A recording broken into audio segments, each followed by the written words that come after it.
இறைவனின் திருப்பெயரை கொண்டு ஆரம்பம் செய்கின்றேன். 69 விழுக்காடு இடஒதுக்கீட்டை பாதுகாக்க சாதிவாரி மக்கள் தொகை கணக்கெடுப்பு நடத்த கோரி பாட்டாளி மக்கள் கட்சியின் மாநில தலைவர் சகோதரர் அன்புமணி ராமதாஸ் அவர்கள் தலைமையில் நடைபெறும் இந்த மாபெரும் ஆர்ப்பாட்டத்திற்கு எங்களையும் அழைத்தமைக்கு நன்றி. அரசியல் மற்றும் கொள்கை முரண் உள்ள கட்சிகள் இங்கு காணப்பட்டாலும் இந்த நிகழ்வுக்கு நாங்கள் ஏன் கலந்து கொள்ள வேண்டும்? ஏனென்றால் சாதி வாரியான கணக்கெடுப்பு, அதில் உங்களுக்கு என்ன வேலை என்று யாராவது கேட்கலாம். அதாவது அமாவாசைக்கும் அப்துல் காதருக்கும் என்ன சம்பந்தம் என்று கேட்பார்கள். ஆம், அமாவாசையாக இருந்தவன் தான் இன்று அப்துல் காதராக இருக்கின்றான் என்பதை ஒரு தெளிவாக சொல்கிறேன். இன்று ஒவ்வொரு சமூகத்துக்கும் எவ்வளவு வாக்குரிமை இருக்கின்றது என்பது அடிப்படையில் சாதி வாரியான கணக்கெடுப்பு நடத்தினால் ஒரே வீட்டில் முதல்வர், துணை முதல்வர், 2-3 எம்பிக்கள், எம்எல்ஏக்கள் ஆக முடியாது என்ற காரணத்திற்காகத்தான் திமுக தொடர்ந்து இந்த சாதி வாரிய கணக்கெடுப்பை நடத்த விடாமல் தடுக்கின்றது.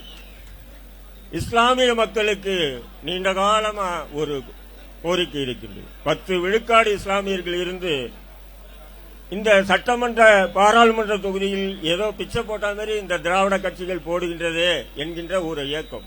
அப்போ அந்த சாதி வாரியான கணக்கெடுப்பு நடத்தினால் இஸ்லாமியர்களுடைய விகிதாச்சாரம் எவ்வளவு என்று அம்பலப்பட்டுவிடும். அந்த அடிப்படையில் தான் இந்த கூட்டத்திலே நான் கலந்து கொண்டேன். என்னுடைய அரசியல் ஆசான் பழனி பாபா அடிக்கடி கூறுவார், டாக்டர் ராமதாஸ் ஐயாவுடன் இதேபோன்று அனைத்து சாதியினர்களையும் ஒருங்கிணைத்து பல கூட்டங்களில் பேசியிருக்கின்றார், நடத்தி மாபெரும் வெற்றி காண வேண்டும் என்று பலமுறை சொல்லியிருக்கின்றார். அந்த அடிப்படையில் தான் இன்னைக்கு டாக்டர் அன்புமணி அவர்கள் இந்த நிகழ்வை நடத்துகின்றார் என்றால் நிச்சயமா பாராட்டணும். அது மட்டுமல்ல, இந்த எங்க இஸ்லாமிய சமூகத்தினுடைய கொள்கைகள் என்ன, அதாவது என்ன தேவை இருக்கு அதை பூர்த்தி செய்ய மாட்டான். தேவை இல்லாததான் திமுக பூர்த்தி செய்வான். இப்ப பாருங்க, நேத்து இஸ்லாமிய தலைவர்களை எல்லாரையும் அழைத்து வச்சு ஹஜ் இல்லம் திறக்கிறான். ஹஜ் இல்லம் யாருக்கே லாபம்? யாருக்கும் லாபம் இல்லை. ஹஜ் இல்லம் இஸ்லாமிய சமூகத்துக்கு நன்மை இருக்கின்றா? இல்ல. ஏன் சொன்னா 5 லட்சம் ரூபாய் 8 லட்சம் ரூபாய் செலவு பண்ணி ஒருத்தன் ஹஜ்ஜுக்கு போறேன்னா ஒரு 5000 ரூபாய் செலவு பண்ணி அவன் வீடு எடுத்து தங்க மாட்டானா? ஹஜ் இல்லம். ஏனென்றால் தேர்தல் வருகின்றது, இஸ்லாமிய மக்களுடைய வாக்குகளை அறுவடை செய்வதற்காக நடத்தக்கூடிய ஒரு நாடகம். ஆனா இஸ்லாமியருடைய கோரிக்கை என்ன? பல ஆண்டுகளாக சிறையில் இருக்கக்கூடிய இஸ்லாமிய சிறைவாசிகள் விடுதலை செய்ய வேண்டும். தேர்தலுக்கு முன்னாடியே திமுக வாக்குறுதி கொடுத்தது, ஆனால் நிறைவேற்றவில்லை. அதை செய்யனா ஹஜ் இல்லம் திறந்து இஸ்லாமியர்களை ஏமாற்றுகின்றார்.